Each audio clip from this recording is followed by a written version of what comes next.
Hi guys, I wanted to discuss something local. Um, Actually, this is a picture of former Governor J. Rockefeller.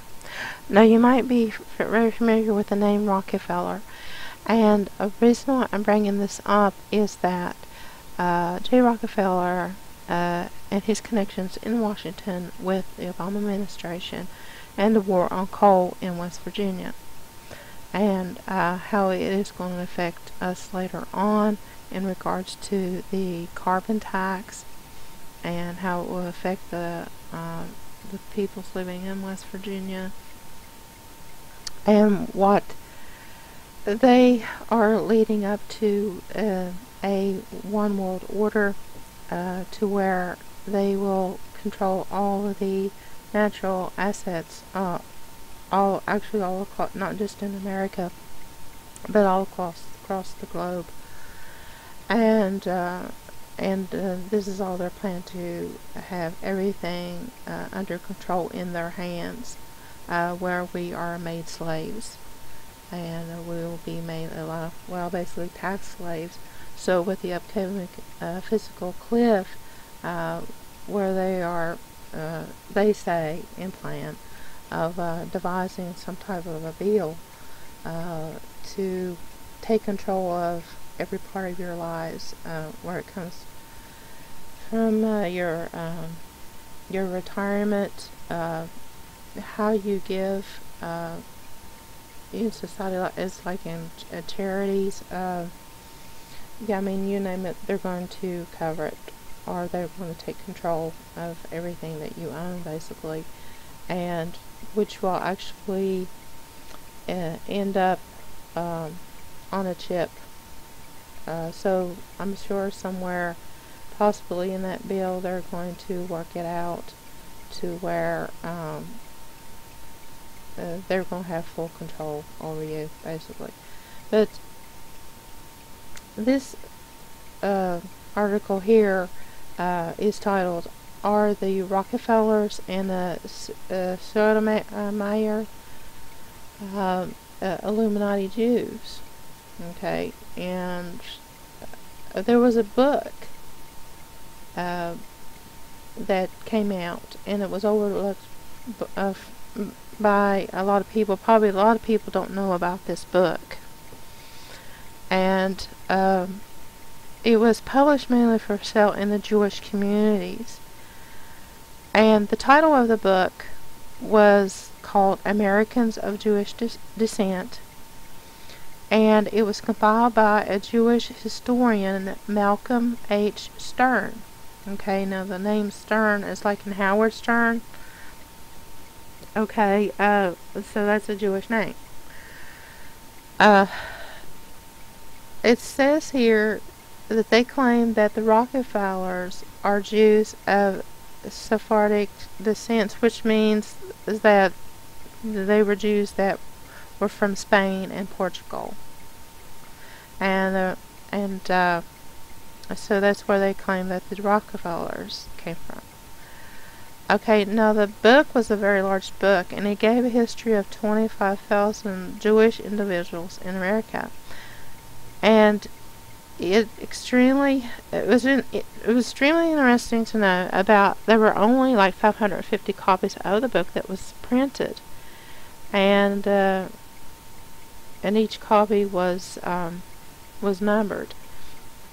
And the book was delivered to the top Jewish community leaders in America for their personal reference files in dealing with and contacting Jews who are Marranos, I'm sorry, it's Marranos. I'm going to have to look that up. Well, which means that those Jews who pretend to be Christians in their community but secretly hold to their Jewish faith and race when among their own kind. Okay, that's interesting.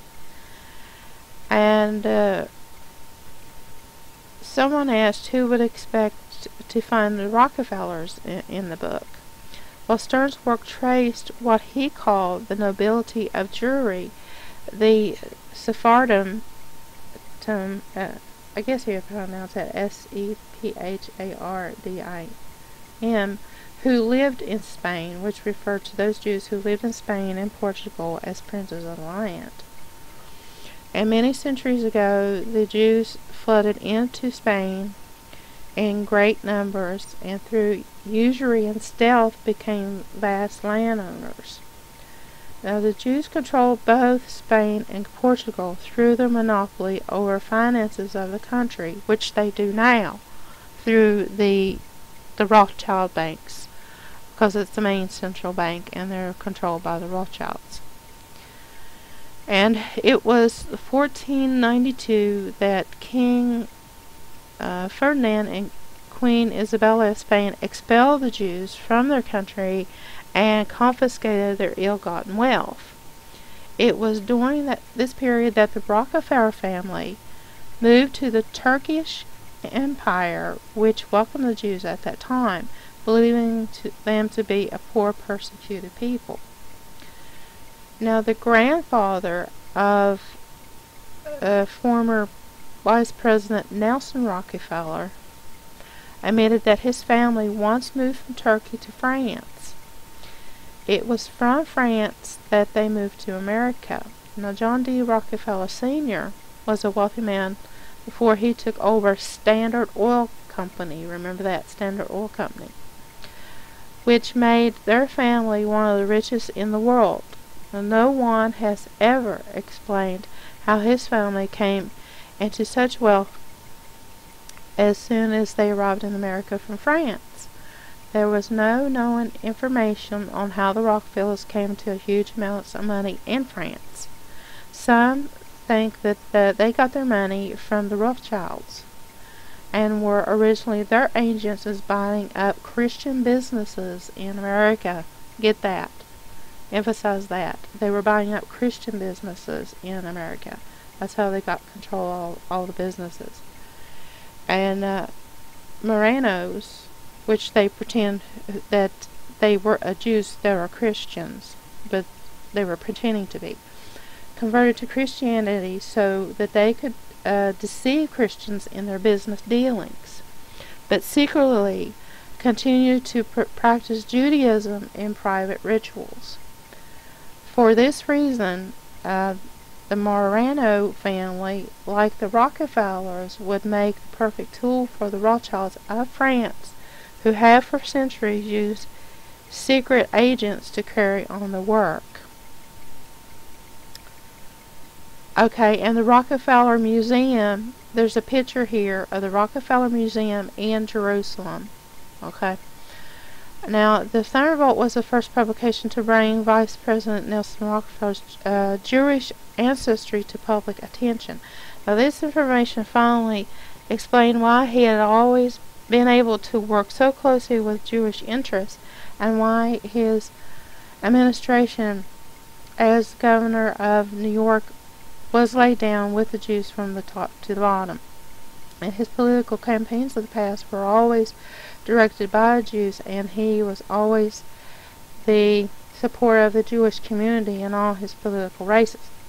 Normally, that the Jews would not support a Christian multimillionaire from a political office, because they would not be they would be afraid that they could not control him after the election. Okay, I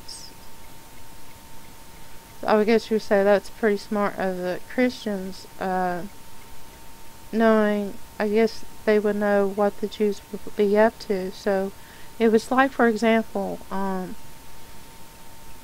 President Kennedy, for example. He was very hard to control because he knew what the Jews were up to. And that's why they assassinated him, because there was a number of reasons why they assassinated President Kennedy.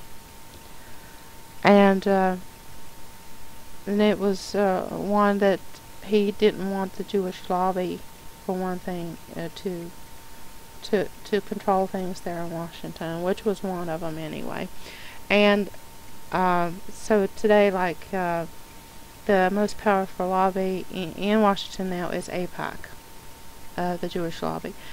The fact that the Jewish community leaders have long known that the Rockefellers were fellow Jews goes a long way to explain why the organized Jewish community has always supported the Rockefeller political ambitions. Now we see why Nelson and David Rockefeller boosted his their fellow Jew, Henry Kissinger, into the Nixon administration, and Kissinger, in turn, had used his position to bring his fellow Jew, Rockefeller, into power. Okay, and here's a link to that story. Okay, now what does this have to do with J. Rockefeller and West Virginia coal? Okay, well, he follows what Obama says. He's going along with Obama. And what Obama does, he wants to destroy coal industry in West Virginia. And so I'll just leave the link to this story because I am running out of time.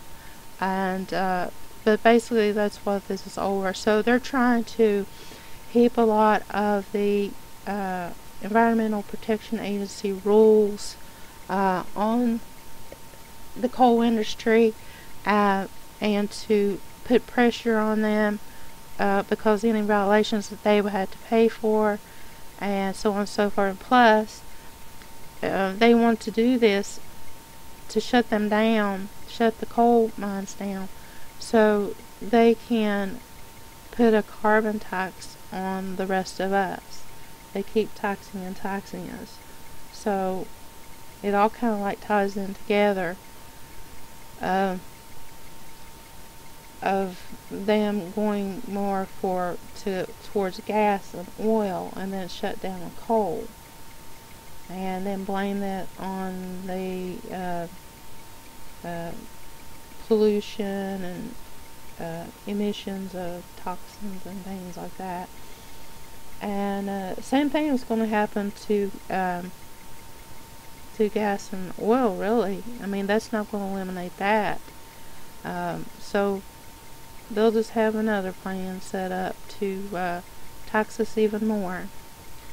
And so I'll just leave a link to this. And this only mentions like how Jay is now in trouble in West Virginia, and so are the Democrats, because of Obama's standing in the coal field in West Virginia, and how we're fighting the cap and trade on that too. So I am at the end, and I just thought maybe, well, this is all part of to what is it all kind of ties into what is going on with the end time prophecy as well in the Middle East and in Israel, because Rockefellers have like a big part of that also. So whatever comes up, anything else comes up on this story, I'm sure to include it, because I'm sure all this is all going to tie in together. And yeah, that's it. So until next time, guys, I've got some more important information I need to get out there until I can't do this anymore, or until they shut us down or there's no more internet. So I'll talk to you guys later. Until next time, Jesus loves you guys. If you don't know Him, give your life to Him today. We're not guaranteed another tomorrow. And until next time, I'll talk to you later. Bye.